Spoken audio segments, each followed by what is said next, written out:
वक्त की भी अपनी एक जुबान होती है और सुंदरपुर की घड़ियों में वो जुबान अब खामोश हो चुकी थी। पूस की वो रात किसी आम रात जैसी नहीं थी। वो एक बद्दुआ थी जो सदियों पहले किसी ने इस जमीन को दी थी।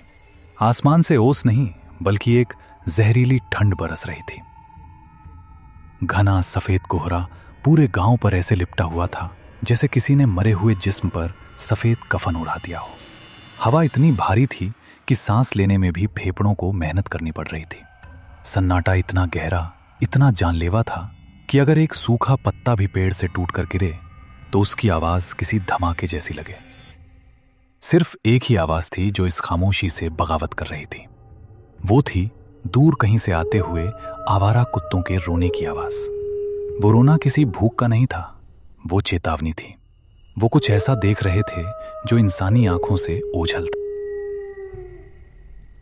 गांव के बस स्टैंड के पास जो अब वीरान पड़ा था, एक टीन की छत वाली छोटी सी दुकान थी। दुकान के बाहर एक अलाव जल रहा था। लकड़ियां चटक रही थीं और लपटें हवा के झोंकों से इधर उधर नाच रही थीं। अलाव के चारों तरफ लोग बैठे थे, लेकिन फिर भी उनके हाथ कांप रहे थे।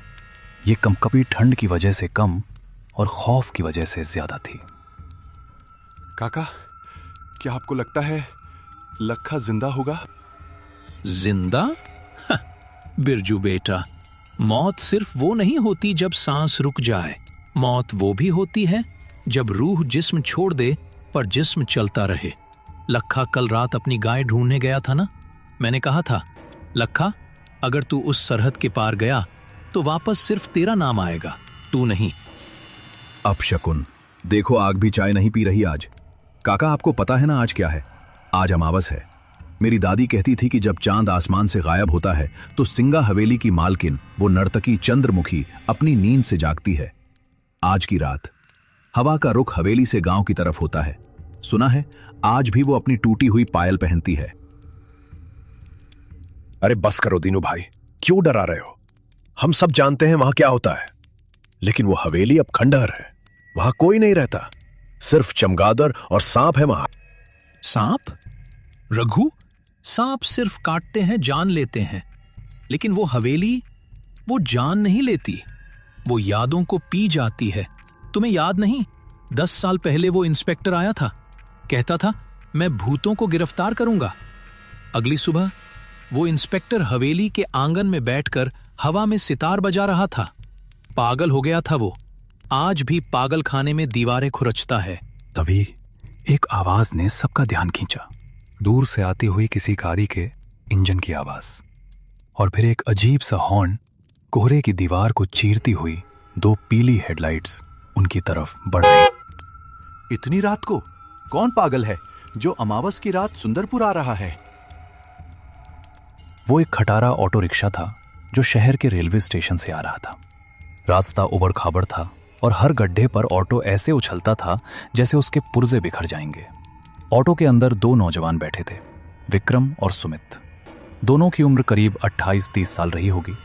शहर के महंगे कपड़े पहने थे जो इस देहाती माहौल में अजीब लग रहे थे। विक्रम खिड़की से बाहर देख रहा था। बाहर सिवाय अंधेरे और कोहरे के कुछ नहीं था।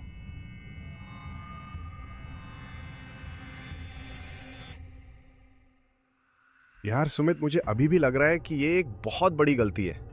6 साल, पूरे 6 साल हो गए हमें यहां से गए हुए।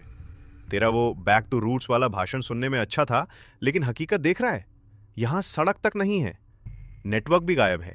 अगर हमें कुछ हो गया तो एम्बुलेंस भी सुबह तक नहीं पहुंचेगी। अरे विक्की भाई, तू हमेशा नेगेटिव ही सोचता है। देख, शहर के शोर से कितना सुकून है यहाँ। और फिर पापा की आखिरी इच्छा थी कि हवेली, मतलब हमारा वो पुराना पुश्तैनी घर, एक बार रिपेयर हो जाए। हम उसे बेचने ही तो आए हैं, बस 1-2 दिन की बात है। और वैसे भी मुझे बचपन में ये गांव बहुत पसंद था। याद है, हम वो पीछे वाले बगीचे में क्रिकेट खेलते थे। हाँ याद है, और मुझे ये भी याद है कि शाम के 6 बजते ही दादी हमें घर के अंदर खींच लेती थी, कहती थी हवा बदल गई है। तभी ऑटो वाले ने अचानक ब्रेक मारा। ऑटो एक झटके के साथ रुका। विक्रम का सिर रॉड से टकराते टकराते बचा। अरे भाई, देख के चलाओ, क्या हुआ? गाड़ी क्यों रोक दी? साहब माफ करना, लेकिन मेरा ऑटो इससे आगे नहीं जाएगा। विक्रम ने सुमित की तरफ देखा। सुमित के चेहरे पर भी थोड़ी घबराहट आ गई थी। ऑटो वाले ने उनका सामान, 2 बैग जल्दी जल्दी सड़क पर उतारा। वो सामने देखिए, कोहरे के बीच वो सिंगा हवेली है। आज की रात उस रास्ते से गुजरना मतलब अपनी मौत को दावत देना है। पैसे आप आधे दे देना, पर मैं आगे नहीं जाऊंगा। क्या? अभी तो गांव का मोड़ आया है। हमारा घर तो वो पीपल के पेड़ के उस पार है। यहाँ बीच जंगल में कैसे उतरेंगे हम? एक सलाह मानिए साहब, अगर रास्ते में कोई आवाज आए, कोई आपको नाम से पुकारे या कोई सुरीला गाना सुनाई दे तो रुकना मत, बस चलते रहना, पीछे मुड़कर मत देखना। इससे पहले कि विक्रम कुछ और पूछता, ऑटो वाले ने किक मारी। ऑटो घर घर आया और फिर इतनी तेजी से यूटर्न लेकर भागा जैसे उसके पीछे कोई शैतान पड़ा हो। धूल और धुएं के गुबार में विक्रम और सुमित अकेले रह गए।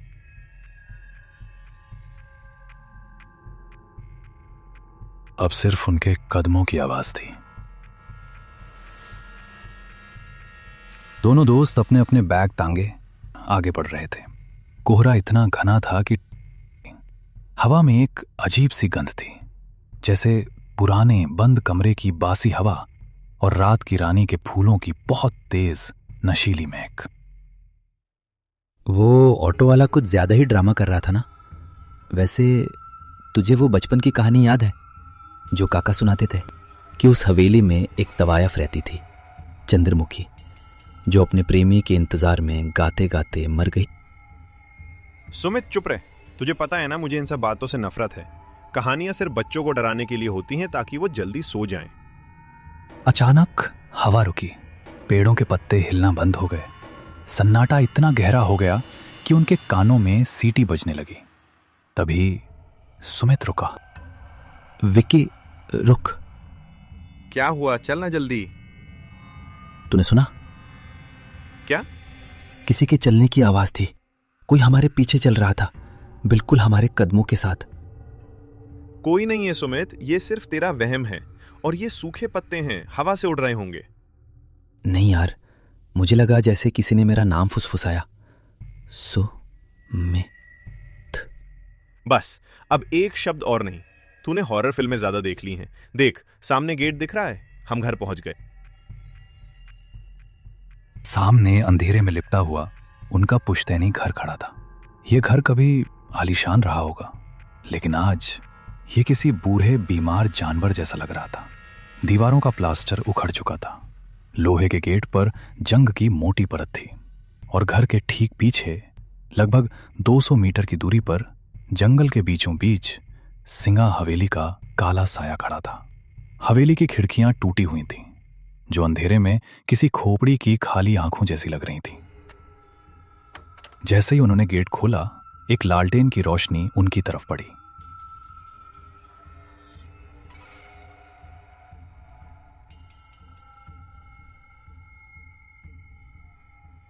सामने उनका पुश्तैनी घर अंधेरे में किसी सोए हुए दैत्य की तरह खड़ा था।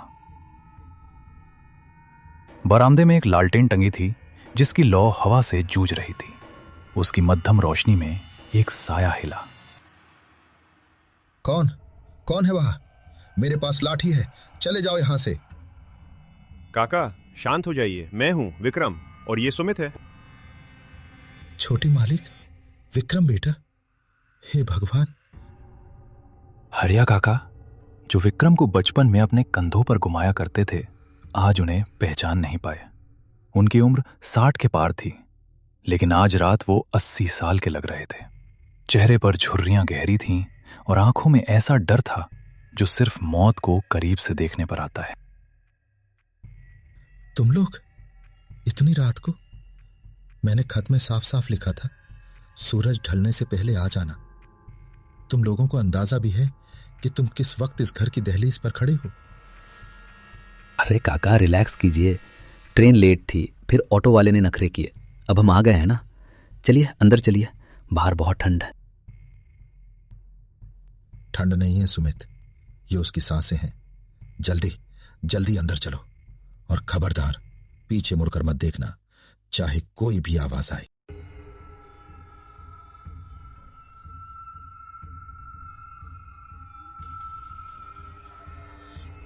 काका ने उन्हें लगभग खींचते हुए घर के अंदर किया और दरवाजे पर एक नहीं 3-3 सिटकनी लगा दी। फिर उन्होंने दरवाजे पर कान लगाकर कुछ सुनने की कोशिश की। बाहर हवा का शोर था और शायद बहुत दूर किसी पायल की हल्की सी झनकार। काका ने राहत की सांस ली। घर के अंदर की हवा बाहर से भी ज्यादा भारी थी। हॉल में अंधेरा था। फर्नीचर पर सफेद चादरें ढकी थीं, जो धूल की वजह से भूरी हो चुकी थी। कोनों में मकड़ी के जाले ऐसे लटक रहे थे जैसे किसी ने पुराने धागे छोड़ दिए हों। उफ, काका, यहां तो सांस लेना भी मुश्किल है। आपने सफाई नहीं करवाई? मालिक, मैं दिन के उजाले में ही आता हूं। इस घर में रात गुजारने की हिम्मत अब मुझ में नहीं रही। क्यों काका? ये घर तो हमें बचपन में बहुत पसंद था। याद है विक्की, हम छुपम छुपाई खेलते थे। काका, वो हमारा पीछे वाला कमरा, ब्लू रूम, वो तैयार है ना? हम वहीं सोएंगे। वहां से पूरा जंगल और हवेली दिखती है। नहीं, खबरदार जो उस तरफ कदम भी बढ़ाया। वो कमरा अब वो कमरा नहीं रहा, वो रास्ता बन चुका है। मैंने उस कमरे के दरवाजे पर ताला जड़ दिया है। काका, आप होश में तो हैं? वो सिर्फ एक कमरा है। उसकी खिड़की से व्यू अच्छा आता है, इसलिए सुमित वहां जाना चाहता है। खिड़की दोनों तरफ से खुलती है बेटा, तुम बाहर का नजारा देखोगे। लेकिन अगर उसने तुम्हें देख लिया तो क्या होगा? पिछले महीने रामू का जवान बेटा सिर्फ कौतूहल में उस खिड़की के पास खड़ा था। उसने वो धुन सुन ली। अगले दिन उसकी लाश उसी कमरे में मिली। उसका मुंह खुला हुआ था और उसकी आंखों में सफेद पत्थर जैसी चमक थी। काका की बात सुनकर हॉल में एक भारी खामोशी छा गई। सुमित की नजर अनजाने में हॉल के उस कोने में चली गई जहां अंधेरे में वो वर्जित दरवाजे पर एक बड़ा जंग लगा ताला लटका हुआ था। क्या इस घर में कोई बिल्ली है? मुझे लगा जैसे किसी के नाखूनों से लकड़ी खुरचने की आवाज आ रही है उस बंद कमरे की तरफ से। विक्रम, तूने काका की बातें दिल पे ले ली हैं। ये पुराना घर है, लकड़ियां चटकती हैं, चूहे होंगे। खाना खा और सो जा। सुबह होते ही हम इंजीनियर को बुलाकर काम शुरू करेंगे और शाम तक वापस शहर निकल जाएंगे। हाँ बेटा, सो जाओ। मैंने तुम दोनों का बिस्तर यहीं हॉल में लगाया है। मैं बरामदे वाले कमरे में सोऊंगा। और सुनो, अगर रात को प्यास लगे तो मटका यहीं पास में रखा है। उस तरफ मत जाना। चाहे कोई रोए, चाहे कोई गाए, हिलना मत। विक्रम, सुमित प्लीज सो जा, अब सुबह बात करेंगे।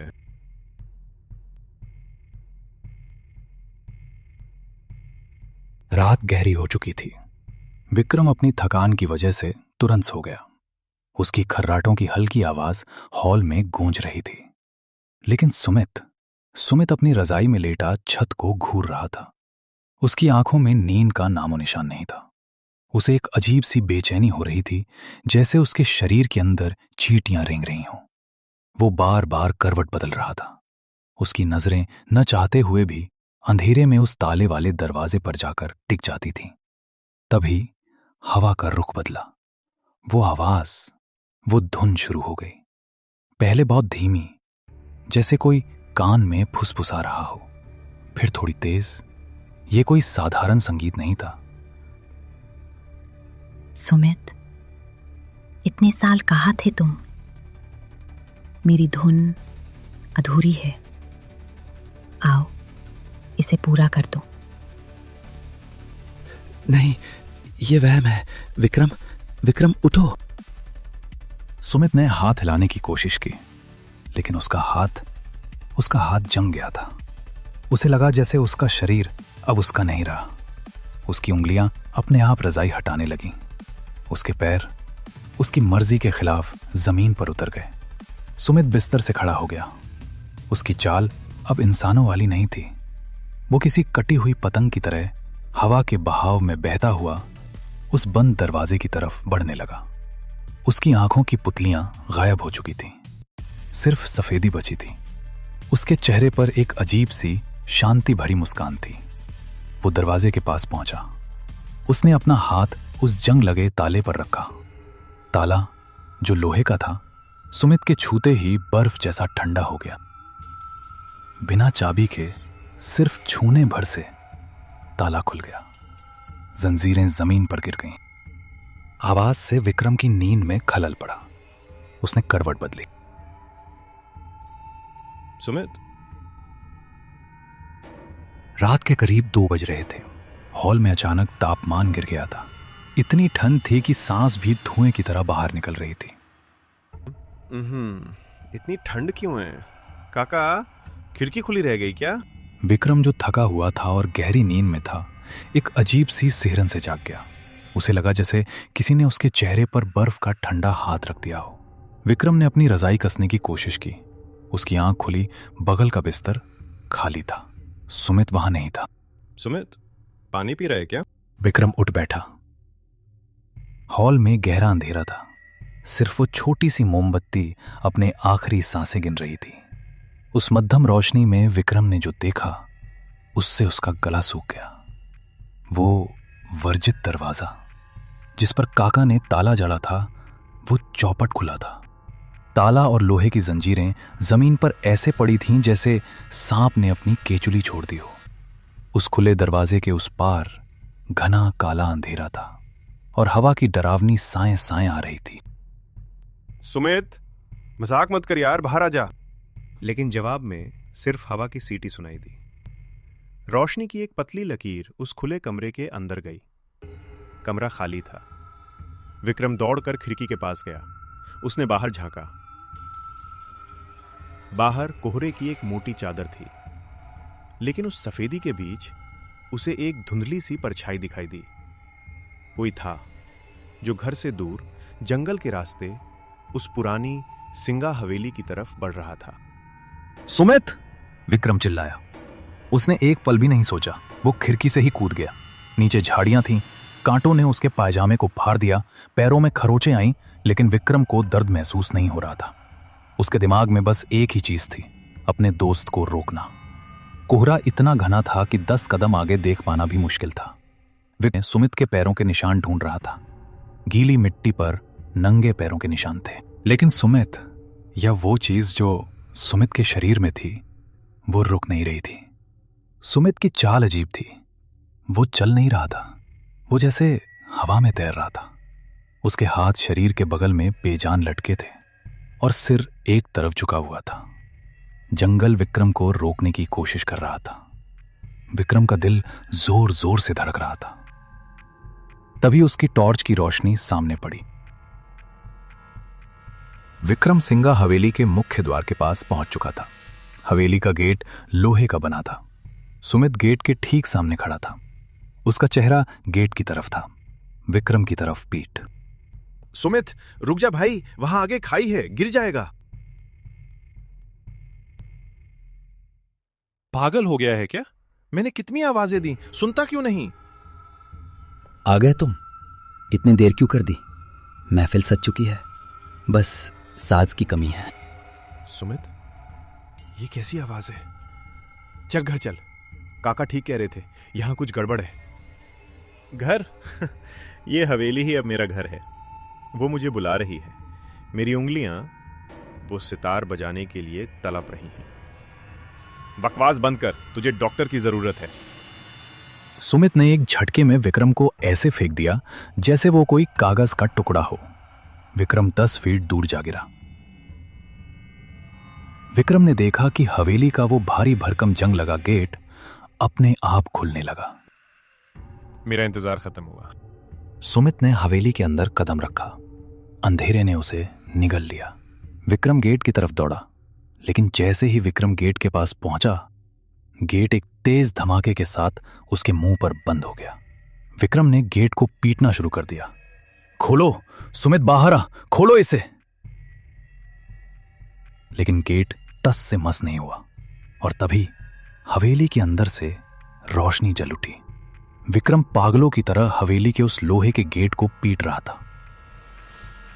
अंदर सुमित गायब हो चुका था और बाहर विक्रम अपनी सांसों से लड़ रहा था। हवेली के अंदर से अब वो धुंध इतनी तेज हो चुकी थी कि जमीन भी कांप रही। सुमित, बाहर आ। भगवान के लिए दरवाजा खोलो, कोई है? खोलो इसे। तभी बिजली कड़की। विक्रम ने देखा कि हवेली की बाईं तरफ एक पुरानी खिड़की की जाली टूटी हुई थी। वो जमीन से थोड़ी ऊंचाई पर थी और उसके नीचे एक सूखे पेड़ की डाल लटक रही थी। विक्रम दौड़ा। उसने पेड़ की खुरदरी छाल को पकड़ा और ऊपर चढ़ने लगा।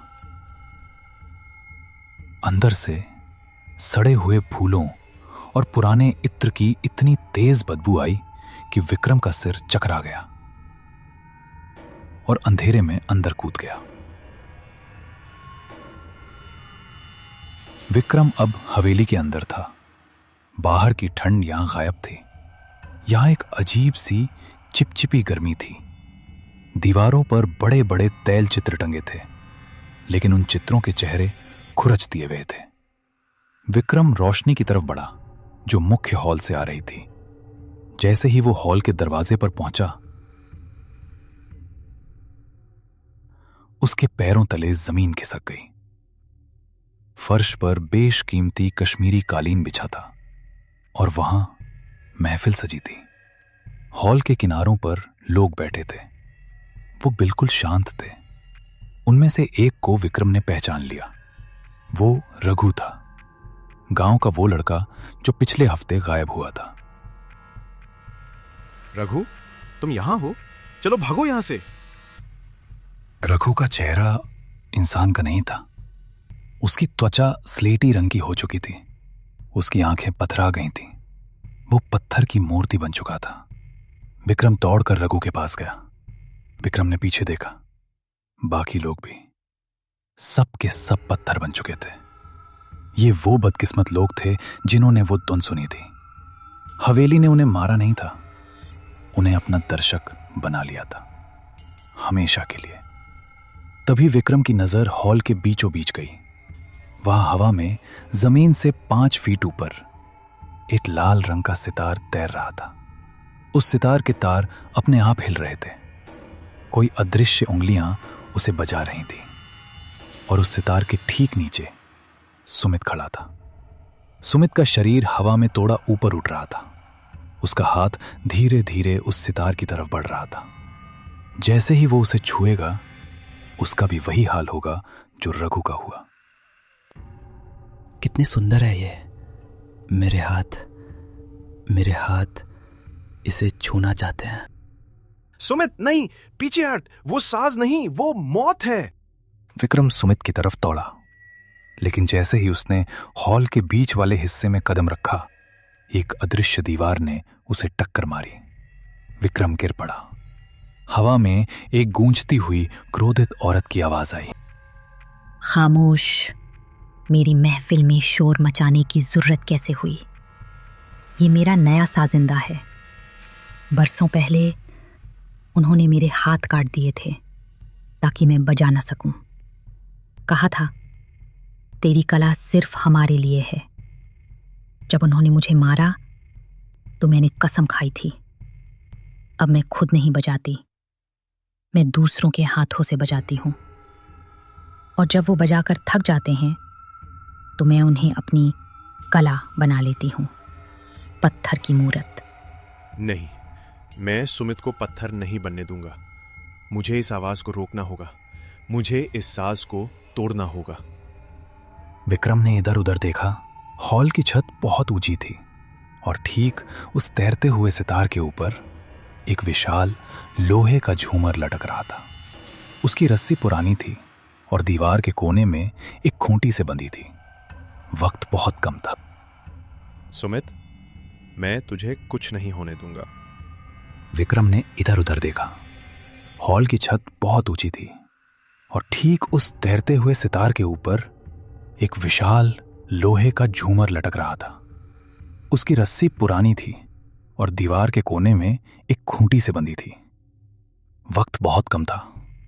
विक्रम ने पास पड़ी एक पीतल की भारी मूर्ति उठाई। उसके हाथ कांप रहे थे। निशाना चूकने का मतलब था सुमित की मौत। विक्रम ने पूरी ताकत से एक भाले की तरह वो पीतल की मूर्ति उस रस्सी पर दे मारी। निशाना अचूक था। बरसों पुरानी वो रस्सी टूट गई। हजारों किलो वजनी वो लोहे का झूमर गुरुत्वाकर्षण की रफ्तार से नीचे आया। जैसे ही सितार टूटा, वो सुरीली धुन एक भयानक चीख में बदल गई। हॉल में तूफान आ गया। वो अदृश्य साया जो अब तक हावी था, धुएं की तरह बिखरने लगा। मेरा साज, मेरा इंतजार, नहीं। हवेली कांपने लगी। छत से धूल और पत्थर गिरने लगे। सुमित, जो हवा में था, एक बेजान कठपुतली की तरह जमीन पर गिर पड़ा। सुमित, उठ भाई, भागना होगा, ये जगह गिर रही है। सुमित बेहोश था। उसको होश आया और वो हवेली से बाहर की ओर भागे।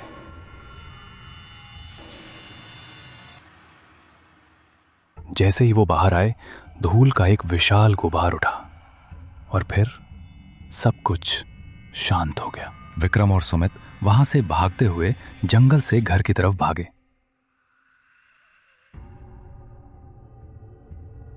लेकिन वो अब बहुत डर में, जिसकी वजह से वो कुछ समझ नहीं पाया और वहीं बैठ गया।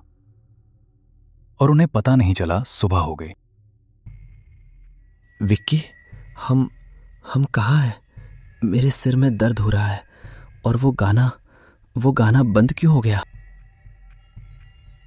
गाना खत्म हो गया भाई, साज टूट गया, महफिल उठ गई।